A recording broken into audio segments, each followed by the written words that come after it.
कल तक तो जो है वो बात हो रही थी कि मुज़ाकरात हो सकते हैं। 2 दिन से जो है वो जेल के दरवाजे खुले थे। अली अमीन गंडापुर और गौहर बैरिस्टर गौहर जो हैं उनकी मुलाकातें हुई और मुज़ाकरात की बातें चल रही थी। फिर अचानक ओवरनाइट ऐसा क्या हो गया? जी देखें, 2-3 जो मुतालबात हैं तहरीक इंसाफ के वो बहुत ज्यादा एक्सट्रीम है कि 26वीं तरमीम को रिवर्स किया जाए, जो मैंडेट है वो वापस किया जाए, जो असीरान है उनकी जो गिरफ्तारी है उनको रिहा किया जाए। अच्छा, मैं सिर्फ अगर आपकी प्रोड्यूसर साहब ये आवाज क्योंकि दोबारा मुझे एको होकर आ रही है, इसको अगर फिक्स कर दें तो मेरे लिए ज्यादा आसानी होगी बात करना। राना साहब जरा वो थोड़ी सी आवाज को ठीक करें, आवाज एको हो रही है।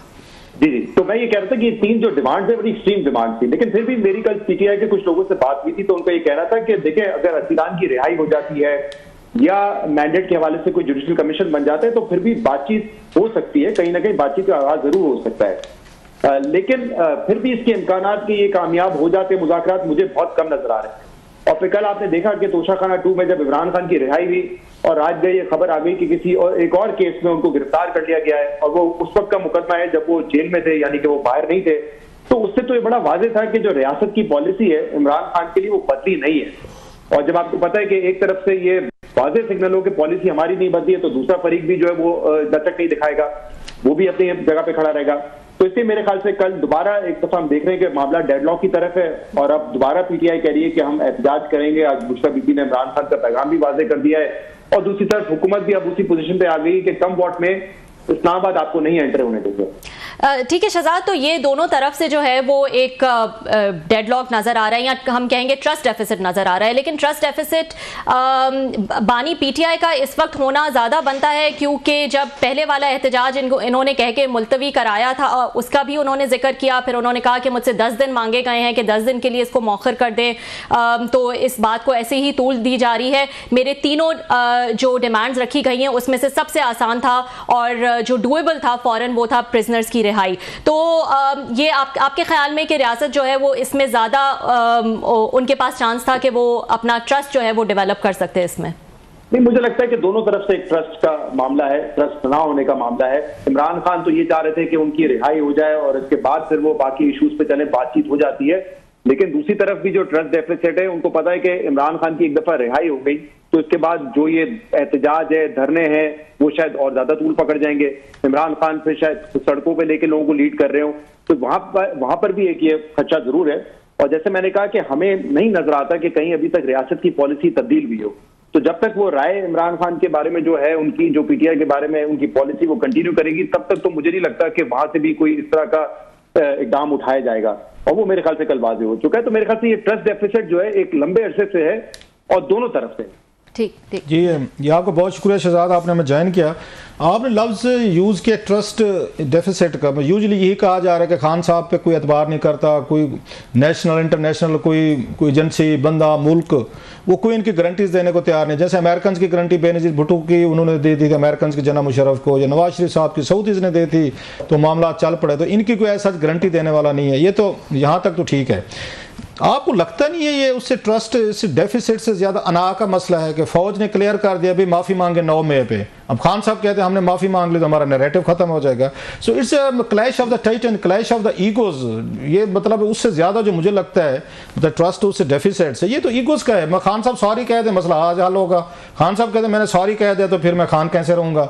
अच्छा, फ़ौज है कि वो भी इस बात से पीछे हटने को तैयार नहीं कि अगर हमने बगैर माजरत सॉरी किए बगैर अगर हमने ये सारे केसेस सेटल किए तो फिर हमारी क्या रहेगी कि देखें जनाब उन्होंने आप हमले कराए, आपको थ्रेट किया, उन्होंने कहा नहीं छोड़ेंगे, बला बला चीज़ें। सो इट्स मतलब दो बड़े वो क्या कहते हैं, ये घास मारी जा रही है सर, मतलब वो खेत खराब हो रहा है। तो otherwise it's issue of egos. अगर my assessment I need your analysis on it sir. Rao साहब, आपने जो बात की है मेरे ख्याल से दुरुस्त है, बड़ी फितरी बात है, क्योंकि हम ये देखते हैं कि कोई इश्यूज हो दुनिया भर में, चाहे सियासी पार्टीज के दरमियान हो, ममालिक के दरमियान हो, आपको पता है ये इश्यूज हैं, किसी का नुक्ता नजर मुख्तलिफ है, तो उस पर बैठ के बात हो सकती है। लेकिन अगर क्लैश अना ईगोज का हो ना तो उसको सेटल करना बड़ा मुश्किल हो जाता है। और ये वो सूरत हाल होती है कि जब हर शख्स ये सोचता है कि मैं आगे प्रेशर बढ़ाऊंगा तो सही लेकिन मैं पीछे नहीं हटूंगा।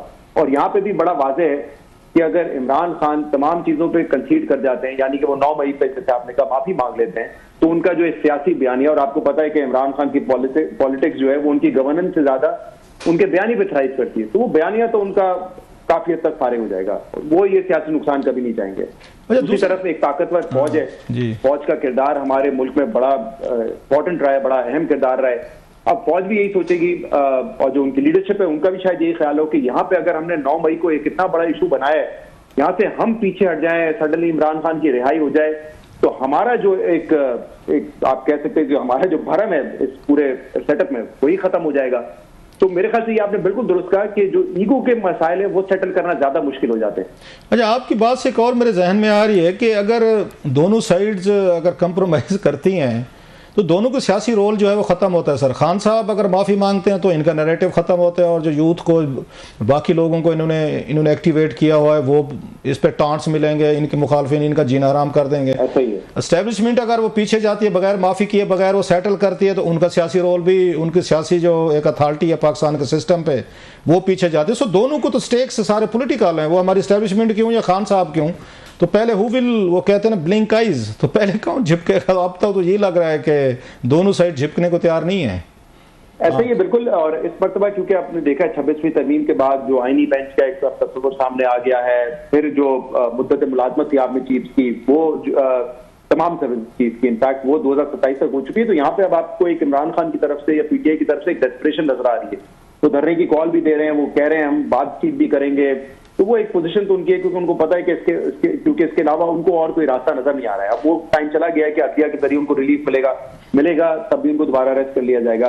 तो वो एक अच्छा शहजाद ये बताइएगा, कल सारा दिन हमने मीडिया ने, सोशल मीडिया ने, पीटीआई ने, सब ने तूफान उठाया रखा, हम भी शामिल बाजा थे, हमने भी तबले पे संगत दी है कल कि जनाब खान साहब और पीटीआई के दरमियान बस डील हो गई, बस खान साहब रिहा हो रहे हैं, कल जमानत हो गई है और मुलाकातें हो रही हैं, गंडापुर साहब मिल रहे हैं, बैरिस्टर गोहर साहब मिल रहे हैं।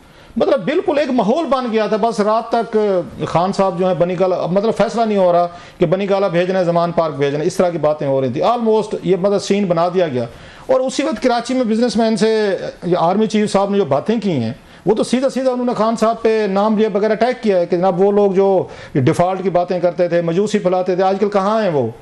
तो इतने क्यों, मतलब है कोई एक्साइटमेंट थी, मीडिया में भी थी, पीटीआई में थी, और जिस बंदे से होनी है बातचीत, जिन्होंने डील देनी है नहीं देनी, वो तो कराची में खान साहब को कल उन्होंने सुना दी है कि भाईजान आपका क्या बना, आप तो जेल में पड़े हुए हैं, आप कहते हैं डिफॉल्ट करेगा पाकिस्तान श्रीलंका बनेगा। तो इतना क्यों, मतलब मैं थोड़ा कन्फ्यूज हुआ हूँ कि हम लोग ये कल जो रिपोर्टिंग कर रहे थे, जब पीटीआई ने जिस तरीके की चीज़ें पेश की, ये तो मतलब है बिल्कुल 180 के दर्जे पे चीज़ें हो रही थी। कराची में ये गुफ्तगू हो रही है और हम यहाँ खान साहब को रिहा करा के बनीगाला छोड़ आए थे। रऊफ साहब, जब ये खबर आई कि इमरान खान को जमानत मिल गई है, उसके कुछ ही मिनट बाद मेरे चैनल ने जब मेरा बीपर लिया तो मैंने तो यही वहां पे भी कहा था कि जो हमने पास्ट प्रेसिडेंट देखा है उसमें तो बड़ा वाज़ेह है कि शायद कोई और केस में उनकी गिरफ्तारी डाल दी जाएगी, उसकी रिहाई नजर नहीं आ रही है। और क्योंकि पॉलिसी शिफ्ट हमें वाज़ेह तौर पर नजर नहीं आ रहा है, तो मेरी तो ये राय थी। लेकिन मेरे ख्याल से एक एक्साइटमेंट की वजह यही थी क्योंकि अली अमीन गंडापुर को 2 घंटे की मिलने की इजाजत, उसी दौरान